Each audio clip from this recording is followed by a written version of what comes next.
Hello, everybody, and thank you for tuning in to the weekly report. Cold War 2.0 heats up. Last week, the nuclear rhetoric between the US and Russia made some of us feel like we were back in 1962.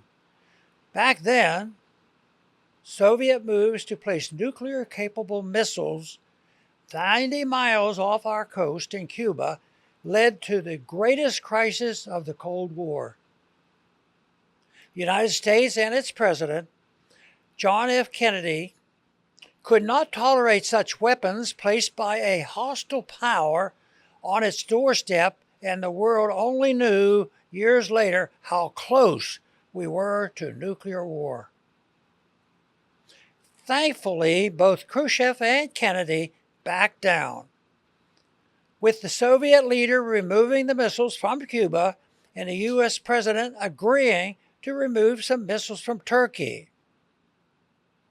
Both men realized the folly of playing with mutually assured destruction, and this compromise likely paved the way to future U.S.-Soviet dialogue from Nixon to President Reagan, and finally to end of the Cold War.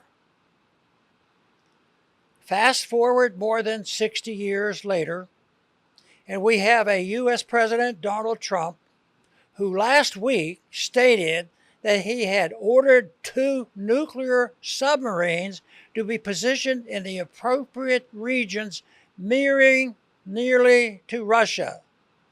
Had Russia attacked the U.S. or an ally threatened to do so? No.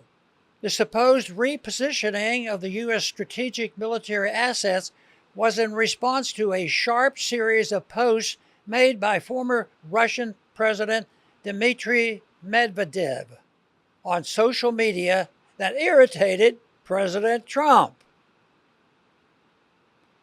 The war of words started earlier when neocon U.S. Senator Lindsey Graham's endless threats against Russia received a response and a warning from Medvedev.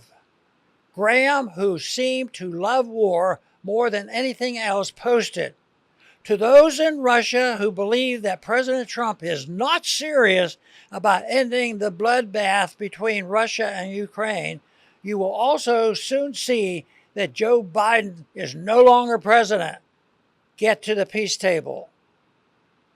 Medvedev responded, "It's not for you or Trump to dictate when to get at the peace table.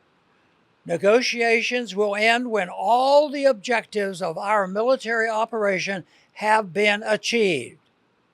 Work on America first."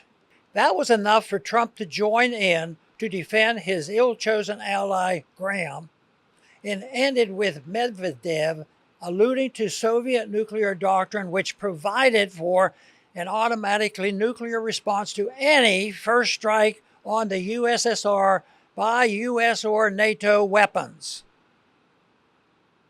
The message from the Russian politician was clear: back off. It was hardly Khrushchev banging his shoe at the UN screaming, "We will bury you." But it was enough for Trump to make a rare public pronouncement about the movement of U.S. nuclear submarine. Trump is understandably frustrated that his promise to end the war in Ukraine in 24 hours has not been fulfilled after 6 months in office. President Trump doesn't seem to understand that you cannot arm one side in a war and then demand that the other side, the side that's winning, stop fighting. That has never happened in history. What is most tragic is that the war in Ukraine could have likely been ended, if not in 24 hours, then surely in 6 months, if Trump simply ended Joe Biden's policy on Ukraine. It is continued U.S. support for the war that keeps the war going. Even the U.S. mainstream media admits that Ukraine will lose. But Trump seems under the spell of the neocons who can never reverse a failed policy. Hopefully, the return of nuclear rhetoric will awaken some in D.C. to the danger that the neocons pose to our country. We are no longer in 1962. Thanks for listening.